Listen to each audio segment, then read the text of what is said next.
చెంచులు తిరుగాడిన కీకారణ్యమది. కాని అక్కడికి వెళ్లే వారికి ఎటువంటి ఆపదలు తలెత్తకుండా కొండికాసులవాడు కాపాడుతున్నాడట. అంతేకాదు, చెంచుల కోన ఎలా పెంచల కోనైందో అది కృతయుగం.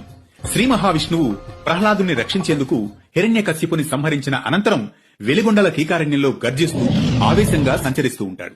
ఆ సమయంలో చెంచురాజు కుమార్తె చెంచులక్ష్మి తన చెలికత్తెలతో అడవిలో విహరిస్తూ ఉండగా స్వామివారి భీకర రూపాన్ని చూసిన చెలికత్తెలు భయంతో పారిపోతారు. చెంచులక్ష్మి మాత్రం స్వామివారిని చూసి ఏమాత్రం భయపడకుండా నిలబడిపోయి చూస్తూనే ఉండిపోతుందట.